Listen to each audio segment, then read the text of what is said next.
Super star Ram Charan ఈ కొత్త సంవత్సరంలో గేమ్ చేంజర్ అనే మూవీతో మరోసారి బోని కొట్టారని తెలుస్తుంది. అయితే ఈ మూవీతో మరో విజయాన్ని తన ఖాతాలో వేసుకున్నారు. అలాగే శంకర్ తన మార్క్ను చూపించారని తెలుస్తుంది. అయితే ఈ రంజని థియేటర్లో మనకి జనసేన నాయకులు అవనాపు విక్రమ్ గారు సినిమా చూడడానికి వచ్చారు. ఆయన్నే అడిగి మరెన్నో విషయాలు తెలుసుకుందాం. మూవీ బాగుంది. అందరి ప్రేక్షకులు కూడా నచ్చే విధంగా మూవీని శంకర్ గారు రూపొందించడం జరిగింది. రామ్ చరణ్ డిఫరెంట్ వేరియేషన్స్లో మంచి యాక్టింగ్ చూపించారు. మెగా వారసుడిగా ఆయన నటన విశ్వరూపం ఈ సినిమాలో చూపించారు. శంకర్ మార్క్ కనిపించిందా సార్? శంకర్ మార్క్ కనిపించిన సినిమాలోనే గత భారతీయ నుంచి అలాగా ఆయన ఎప్పుడు సమాజం కోసం ఒక సొసైటీకి ఇంపార్టెంట్ మెసేజ్ పంపించడం ఆయనకి ఎప్పుడు ఆయన సినిమాలో అలవాటు.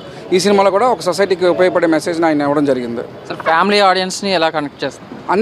అన్ని రంగాల ఆడియన్స్ని కూడా ఈ సినిమా నచ్చుతుంది. అందరికీ మెప్పించే సినిమా ఇది, game changer. Movie block buster అయిన సందర్భంగా ఇక్కడ కేక్ కోసిన సందర్భం అయితే మనకు కనిపిస్తూ ఉంది. కెమెరామ్యాన్ పోల్బాబుతో ప్రదీప్, MM న్యూస్, విజయనగరం.